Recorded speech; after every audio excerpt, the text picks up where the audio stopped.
Namaste, aloha, welcome to the Wisdom of the Bhagavad Gita. My name is Janapati Das. Please accept my respects, everyone. Let me take this moment to offer my respectful obeisances unto my spiritual teacher, Jagadguru Siddha Swarupananda Srila Prabhupada, and to His Divine Grace, A.C. Bhaktivedanta Swami Prabhupada. So today we will be doing, like we normally do, reading through the Bhagavad Gita, reading actually a verse or a couple verses and purport from the Bhagavad Gita as it is. This is the 1972 version, translated and purported upon by His Divine Grace, A.C. Bhaktivedanta Swami Prabhupada. So before we begin, I'd like to lead you in some hearing and chanting of God's holy names. So please feel free to join along.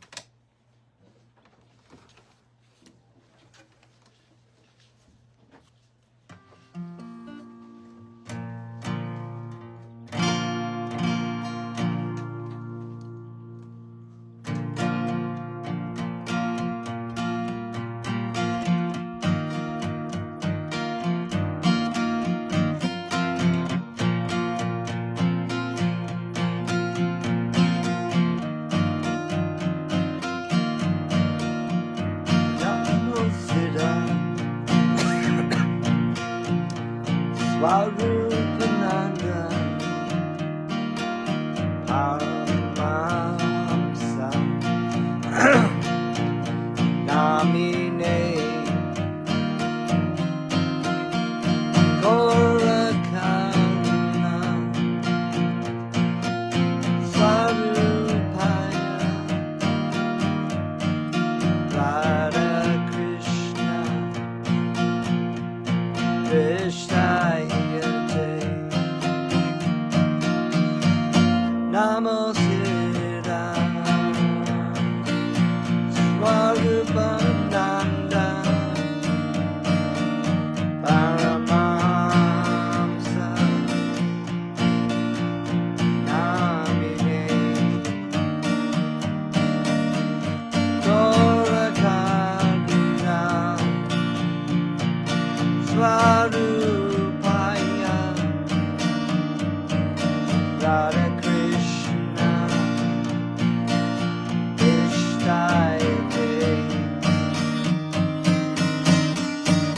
Bhajashri Krishna Chaitanya Prabhu Nityananda Advaita Yadadara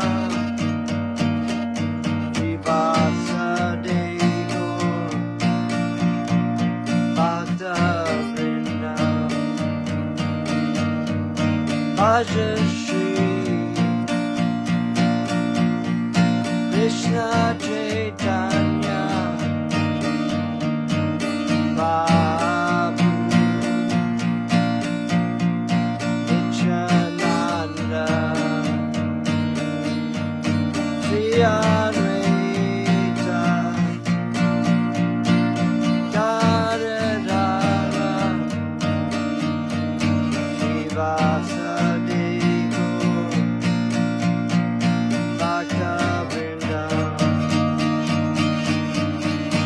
Haribo, Nitako, Nitako, Haribo, Haribo, Nitako, Nitako, Haribo, Haribo, Nitako, Nitako, Haribo, Haribo.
Haribo. Namo Siddha Swarupananda Paramahamsa Namine Gorakaruna Swarupaya Radha Krishna Prasthayate Om Namo Bhagavate Vasudevaya. So, welcome to the Bhagavad Gita, the wisdom of the Bhagavad Gita. And in this class, we usually read a few verses because it's, you know, like a full meal in itself to read even just one verse and read the purport by His Divine Grace A.C. Bhaktivedanta Swami Prabhupada.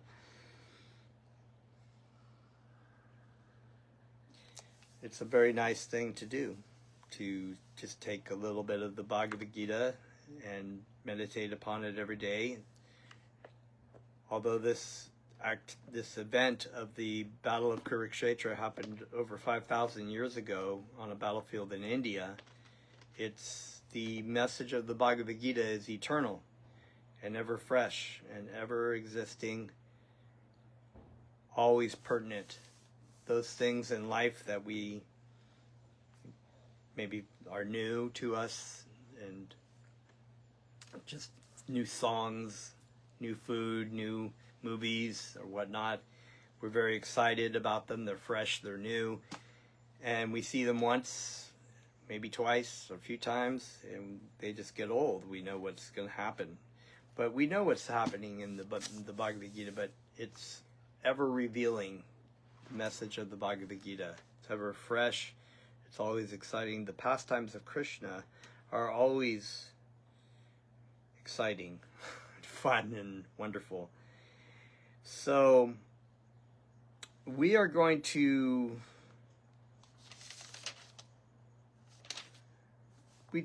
read from chapter 2, which is entitled The Contents of the Gita Summarized. And at this point, Arjuna has basically decided he does not want to fight in this battle, and has laid out so many kinds of reasons in his mind, his own speculation about why it was not a good idea. Krishna is now unveiling this larger truth that goes beyond just this idea of,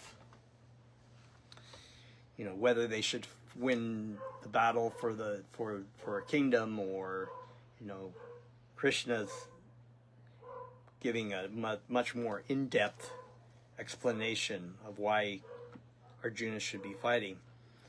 And we have learned from Krishna in this up to this point, because we are going to start with some questions that Arjuna asked in text 54.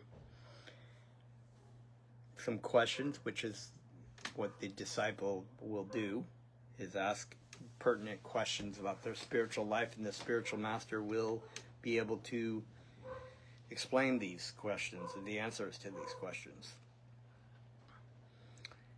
And we have learned already that the very key aspect of realization is that we are neither our body nor our mind, but actually spiritual entity, part and parcel of Krishna. And so Arjuna is being taught this chapter 2. And Arjuna says, in text 54, Arjuna said, "What are the symptoms of one whose consciousness is thus merged in transcendence? How does he speak? What is his language? How does he sit? And how does he walk?" Purport by His Divine Grace.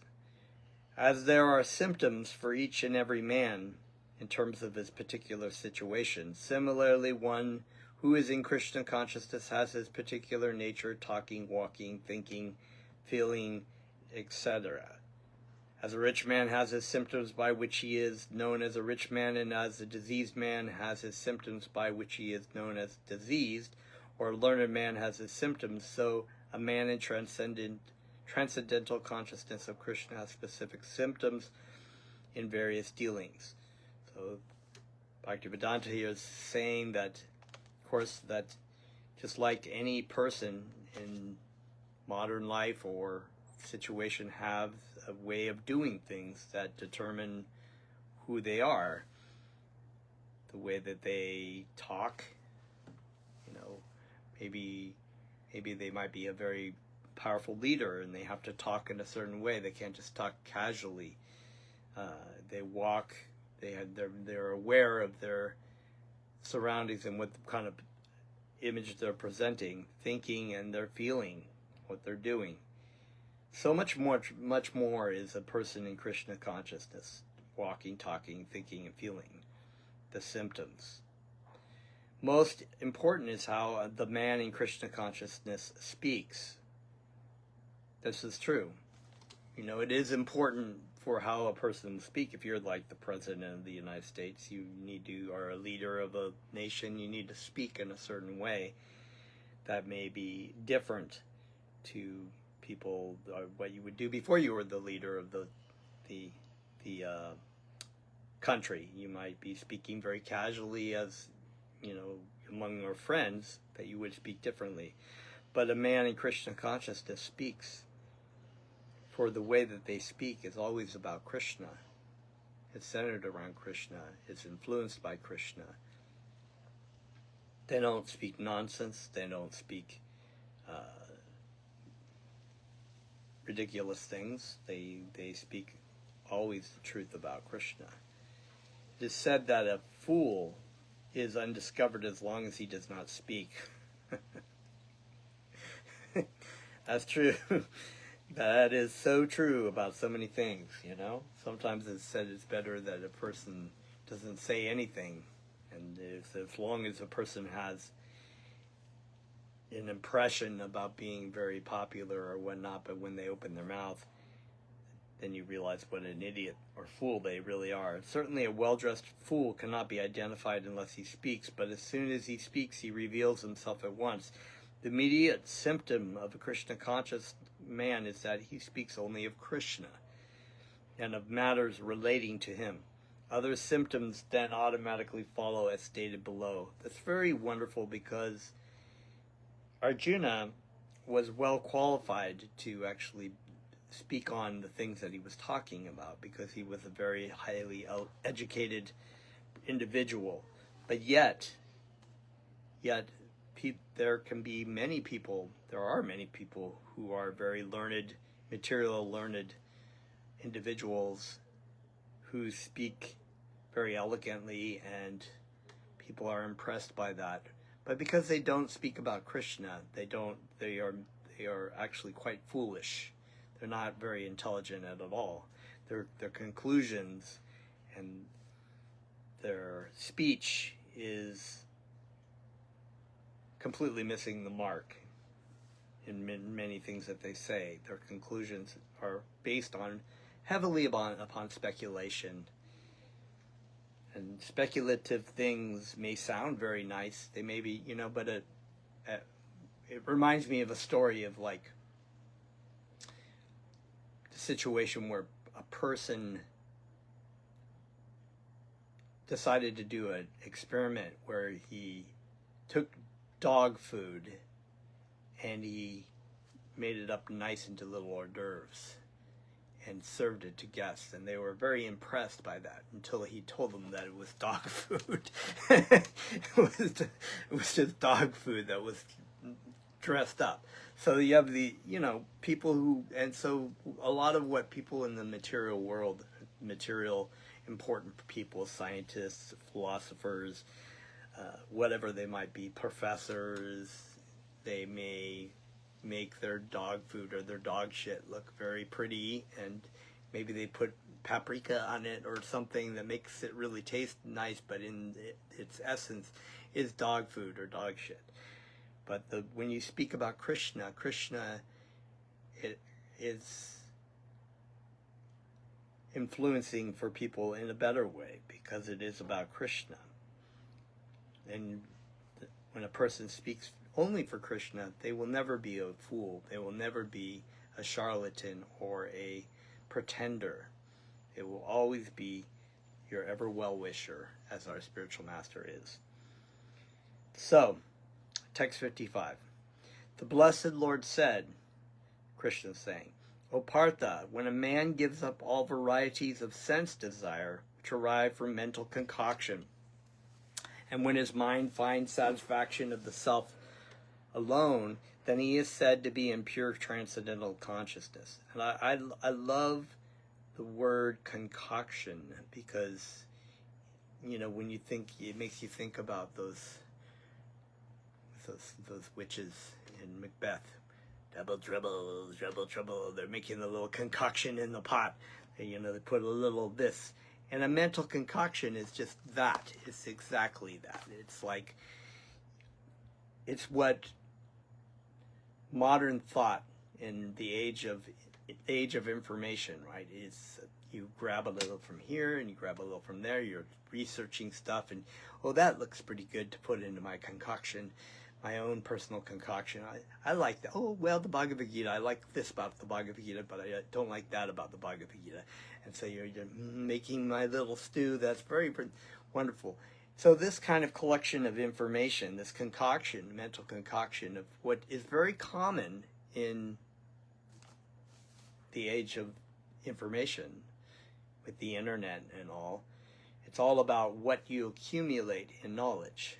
It's not about content, really. It's about what you accumulate, and if it fits your perfect personal view nicely, that's that mental concoction. But when a man gives up varieties of sense desire, which meant right from mental concoction, in this case, it's like, what am I going to do to get what I want to get in the sense desires? What am I going to do? How am I going to frame it, right? How am I going to make it so that the situation is just right so I can get what I want? When his mind finds satisfaction in the self alone. So when you've given up this idea of your own ability to try to figure it out, this is why you approach a spiritual master and you approach Krishna, because it's not about, well, whatever you think, right? Because Arjuna, he was much more learned. He was much more learned than any of us are. He was a very, very educated, spiritually great warrior. His knowledge was inconceivable compared to what the smart people are for today. So, but he was not seeing the picture clearly, because it wasn't about Krishna. It was about what he wanted to do, what he thought was best. That was that mental concoction, right? So, giving up all the varieties of sense desire, all these desires that Arjuna was trying to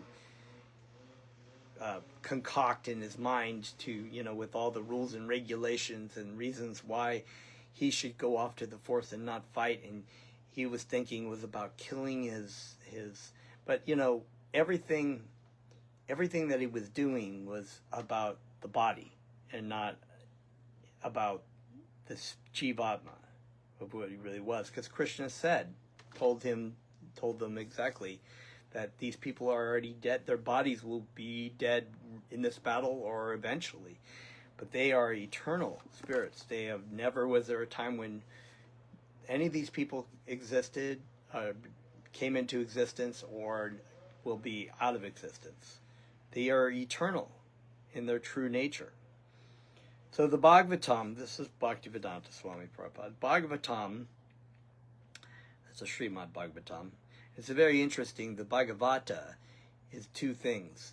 There's the Srimad Bhagavatam, the scripture, and there's the Bhagavat, which is the pure devotee of Krishna. So you need a Bhagavat, pure devotee, to be able to clearly explain the Srimad Bhagavatam.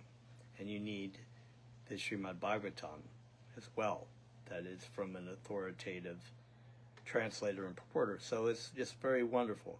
The Bhagavatam affirms that any person who is fully in Krishna consciousness or devotional service of the Lord has all the good qualities of the great sages, whereas a person who is not so transcendently situated has no good qualifications, because he is sure to be taking refuge in his own mental concoctions. That's so wonderful. The Bhaktivedanta says that.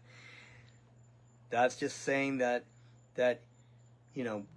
we're very proud in this material world of our qualifications, right? You got to fill your resume with your good qualifications so you get the job. We're out to impress and look how great I am. But actually, there could be two people. Like, for example, the story of Narada Muni and the yogi and the cobbler. The yogi was a very accomplished, had a lot of qualifications, but was very envious and felt very proud of his own accomplishments. Whereas the cobbler was very humble, didn't have very many good material qualifications, but had the greatest qualifications because he gave his life and his devotion to the Supreme Personality of Godhead.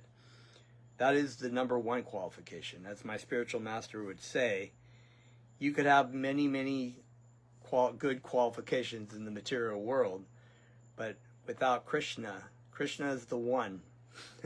And without that one, all your good qualifications in the material world are a bunch of zeros. And zero, you could have 1,000,000 zeros and it's still nothing. Whereas if you put that one in front of Krishna, then all these good qualifications you have can be presented to Krishna. And what value is that? That's some great value. So here's a wonderful thing. So surely a person will be taking refuge in their own mental concoctions. Just that this is what this is about. This is what this Bhagavad Gita is about. And this is what is our situation in the material world as spirit souls lost in the material world. We rely too much and we take refuge in our own mental concoctions and not in Krishna. If we do that, we will have everything we have will be used in the service of Krishna. And what great qualifications we will have for that. But still, even if we are very humble, we don't have very many good qualifications, but we, like in the story of Jesus, we give the penny, everything we have to Krishna. That's the greatest qualification. It doesn't matter what we have, it's a matter of our consciousness. So this is Krishna consciousness. Consequently, it is rightly said herein that one has to give up all kinds of sense desire manufactured by mental concoction. Artificially, such sense desires cannot be stopped. But if one is engaged in Krishna consciousness, then automatically sense desires subside without extraneous efforts. Yes. Arjuna was very concerned about what he was going to be doing in this battle. And he thought, oh, I could just go off to the forest and be spiritual, be a yogi, right? Krishna was saying, no, your work is as a warrior. Your garland is your arrows and your bow. These are the things that you're putting around my neck. And I want you to do this and do these for me without attachment to it.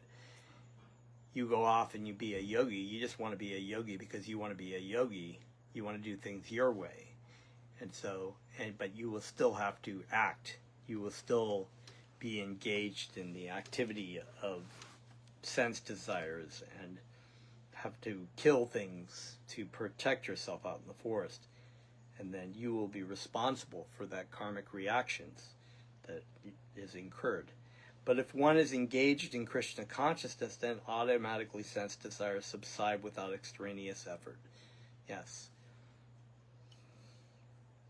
Because then you're engaging that naturally in the service of Krishna. You're trying to please Krishna's senses and not your own. Therefore, one has to engage himself in Krishna consciousness without hesitation.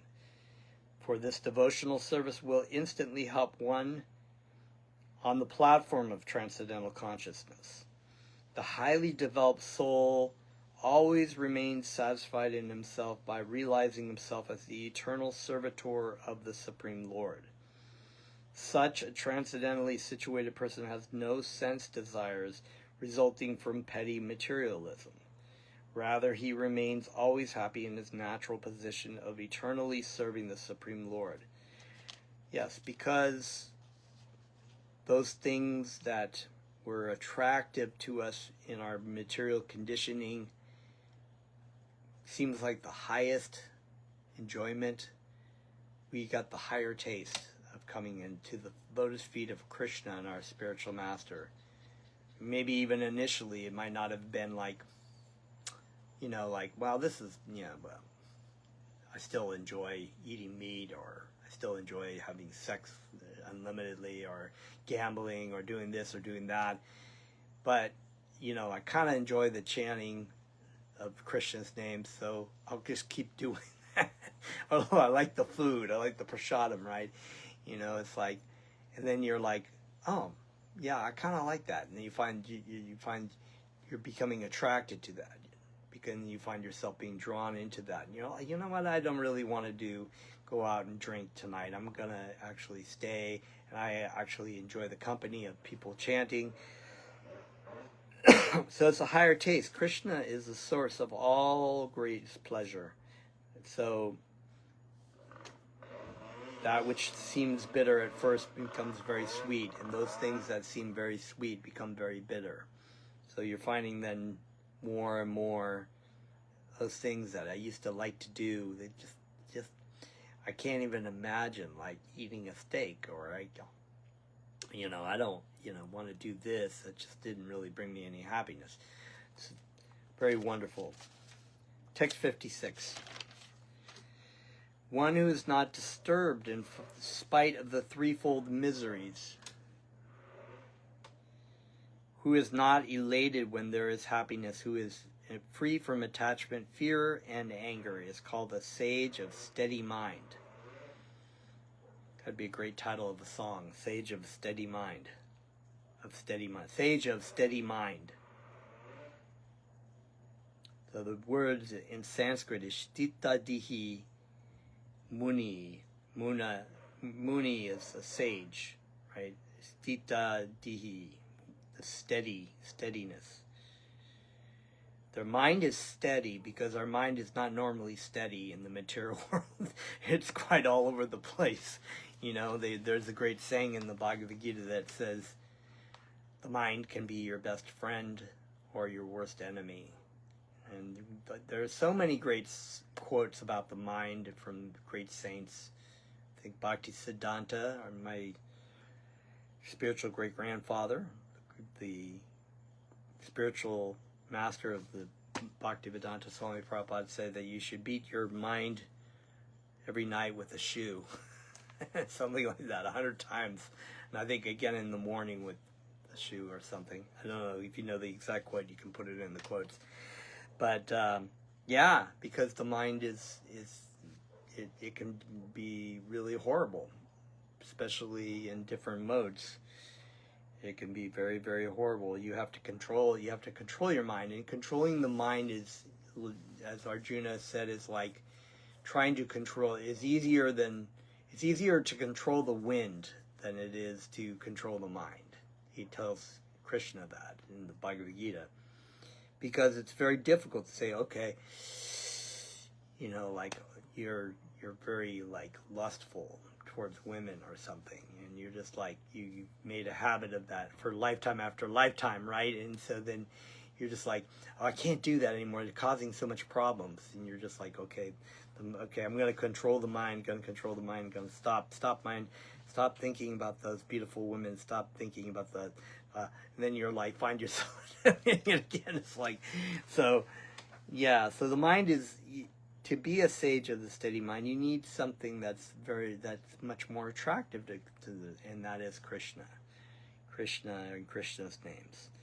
The word Muni means one who can agitate his mind in various ways for mental speculation without coming to a factual conclusion. It is said that every Muni has a different angle of vision. Unless a Muni differs from other Munis, he cannot be called a Muni in the strictest sense of the term. So here they're saying the Muni comes from also the word mana, which is the mind. And so it is a different, spectrum. Some Munis are much more, they are not able to control the mind. They're one kind of Muni. But the true sense of a Muni is one who is able to control their mind by engaging their life in the service of Krishna.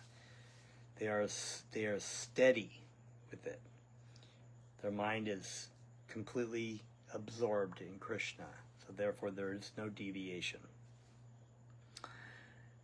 Okay, so Nashal Munir Yashya Matam Nabinam. But Ashtita di Muni, as mentioned herein in the Lord, is different from an ordinary Muni. The Sthita di Muni is always in Krishna consciousness, for he has exhausted all his business of creative speculation. So here we go again with the speculation, the mental concoctions. It's said over and over and over again. Krishna says to Arjuna that one cannot come to understand him by mental speculation, because by mental speculation one is trying to elevate their own, taking that which is already diseased, which is the mind, and trying to use it in a way to conquer or capture the absolute. And so how can a diseased thing or faulty thing actually be able to capture that which is not faulty? No, the mind cannot be able to do that by itself. We cannot use our mind to speculate like people do so commonly on social media threads or in science or whatever. He has surpassed the stage of mental speculations and has come to the conclusion that Lord Sri Krishna or Vasudeva is everything. Surrendering thus. This is about the Bhagavad Gita essence. It comes in the form of, throughout the whole Bhagavad Gita, but in the verse, abandon all varieties of religion, religious thought, speculations, everything, and just surrender unto me. I will give you all protection from sinful reactions. Do not fear. So Krishna, it is about surrender, but it's loving surrender. It's about giving up our own idea of what we think is best, just like Krishna was trying to do his, you know what I know, you know what I mean, you know what I said, you know what I think. Bhaktivedanta Swami Prabhupada said that even the drunk in the street gutter has an opinion. So everybody has an opinion, right? So we all have an opinion, but the only opinion that really matters is Krishna's opinion and his pure devotee. That's all that really matters. We can make ourselves one in will with that, our life will be successful. If we try to mentally speculate, maybe not so successful. We'll end up, it's a funny thing because people are, it is an age of you know what I think. Everybody wants to tell their opinion. And the social media feeds are full of 10,000 people all thinking that if I just take my time and put my opinion, my great opinion, because it's just rock solid in there, it'll change everybody's mind. And you're just like, do it, and then suddenly you've got like 25 people who have their opinion, and you're like fighting in the social media threads and thinking like, insulting each other, and it's like you're not really making any difference at all. So really there is only one opinion, and that is Krishna's opinion. And even Krishna says that it is his opinion, but it is his opinion. It's Krishna's opinion. So Krishna's opinion is fact. He has surpassed, so he is called a Muni fixed in mind. Such a fully Krishna-conscious person is not at all disturbed by the onslaughts of the threefold miseries. And the threefold miseries, right, those things that are affected by, that our mind affects us, we're given trouble by our mind, we're given trouble by others, and we're given trouble by the natural disasters, like it's too hot, it's too cold, there's a hurricane, or there's an earthquake. So those threefold miseries, things always bothering us, other people are always bothering us, whether they're in the forms of flies, mosquitoes, cockroaches, annoying people, crying babies, obnoxious people who are cut us off in the road. Then if we got all that wrapped up, then our mind is like, you go to bed. I just gotta go to bed. I've been just harassed by people and by the heat all day, and then I'm just gonna go to bed and just be able to be. And then you're like, your mind's going, like talking to the mind. Only that person said that. No. What do you? I think you should do this. And then you're like, okay, I gotta get to sleep, so you gotta take some magnesium or something to go to sleep, and then you go to sleep, and then you're having dreams of the people that cut you off on the street, or the boss, or your, I teach, so I sometimes have these dreams of like I'm teaching. The whole dream is obnoxious kids in class who are like teaching, and I'm teaching, and I'm trying to work things out. So I wake up and I'm like, oh my God, I now got to go and do that again in the waking world. So yes, the threefold miseries are bothering us, but you know, we can take shelter in Krishna. We can just say, Krishna, let me take shelter in you. I give up my own abilities. Take shelter in you. That's like the oasis in the desert, right? So, let's see. Okay. Gonna finish up here a little bit.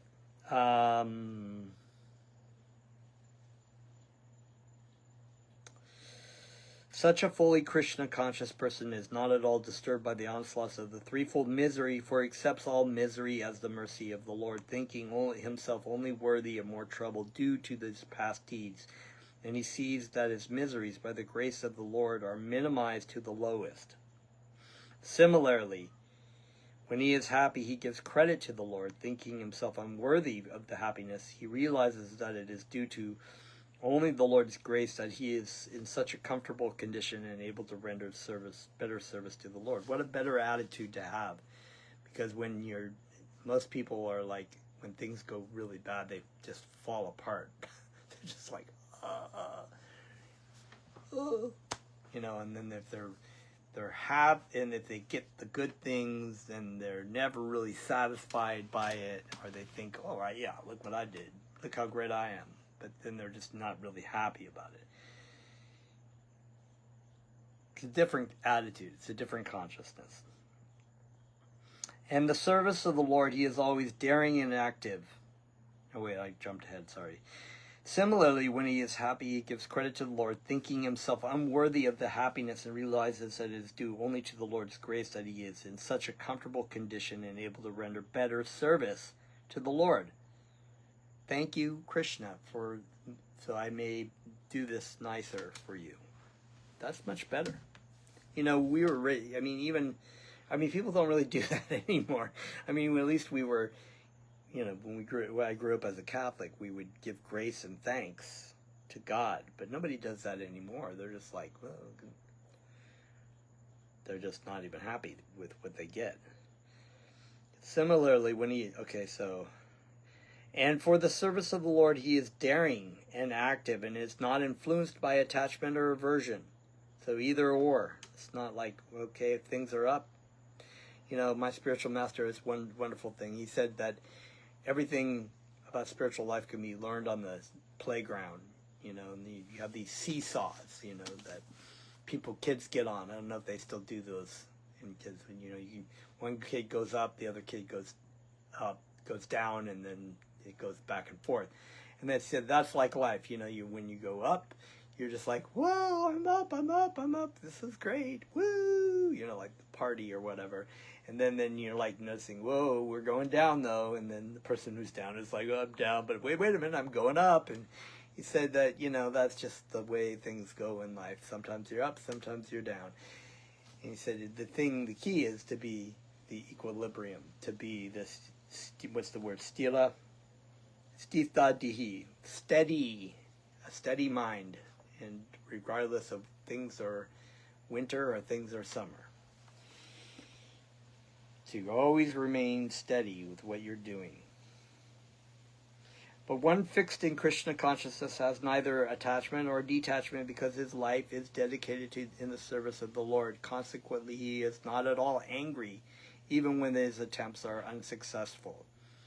And this is what Krishna was telling Arjuna to be focused on.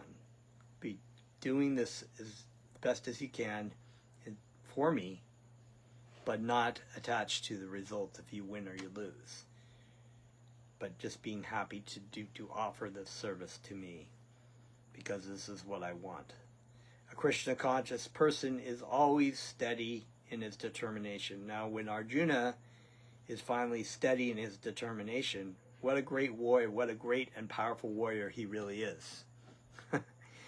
He was the most amazing warrior already, but when you read that his bow was falling out of his hands and he was freaking out, that is like really hard to believe. You think that he is dealing with something very heavy. Krishna alleviated. Krishna took that.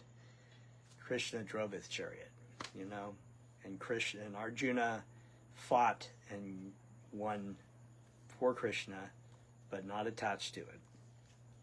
Very wonderful, just awesome story. So I'm going to leave it there, and I recommend meditating on this, a couple verses of this every night, and of course the great purports by His Divine Grace A.C. Bhaktivedanta make it ever so special. So let's chant a little bit, and we'll call it a night.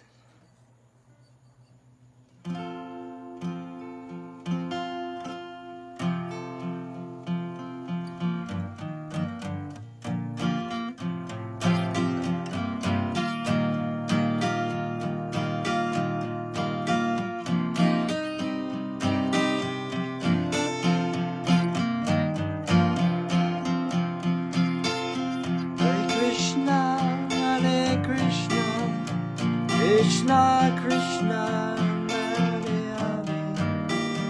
Hare Rama, Hare Rama, Rama Rama, Hare Hare. Hare Krishna, Hare Krishna, Krishna Krishna, Hare Hare, Hare Rama, Hare Rama, Rama Rama, Hare Hare. Hare Krishna, Krishna Krishna, Hare Hare, Hare Rama, Hare Rama, Rama Rama, Hare Hare. Hare Krishna, Krishna Krishna, Hare Hare, Hare Rama, Hare Rama, Rama Rama, Hare Hare. Hare Krishna, Krishna Krishna, Hare Hare, Hare Rama, Hare Rama, Rama Rama, Hare Hare. Hare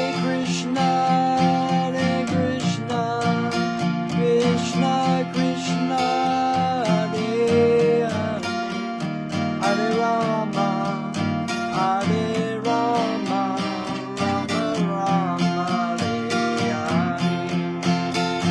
Hare Krishna, Krishna Krishna, Hare Hare, Hare Rama, Hare Rama, Rama Rama, Hare Hare.